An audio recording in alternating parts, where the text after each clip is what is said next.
నిర్మాణ దశలో ఉన్న ఆంధ్రుల రాజధాని అమరావతిలోని వెంకటయ్యపాలెంలో నిర్మితమైన శ్రీవారి ఆలయం నిజంగా ఆ వైకుంఠనాథునికి ప్రతిరూపంగా ఉంటుంది. అయితే ఎంతో ప్రశాంతంగా పవిత్రంగా ఉన్న ఈ ఆలయాన్ని ఇలాగే ప్రశాంతంగా ఉండనిస్తారా?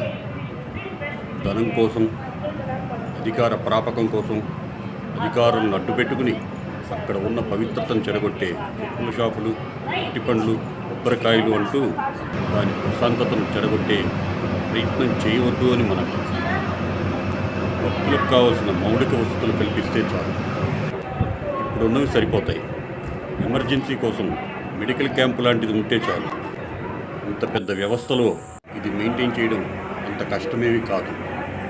అయితే విజయవాడ నుంచి వెళ్ళాలి అనుకుంటే ఎరకట్ట రోడ్డుని డైవర్ట్ చేసి ఉండవల్లి రోడ్డు మీదుగా మట్టి కంకర్తో నిండి ఉన్న రోడ్లు, కొన్ని చోట్ల స్ట్రీట్ లైట్లు కూడా వెలగని రోడ్ల మీద ప్రయాణించాల్సి ఉంటుంది. టూ వీలర్స్ ఖచ్చితంగా స్కిడ్ అయ్యే అవకాశం ఉంటుంది. జాగ్రత్త పడండి. పెద్ద సౌండ్లతో పొలం పని మీద వెళ్ళే ట్రాక్టర్ ఎవరి మాట వినదు, గుర్తుంచుకోండి.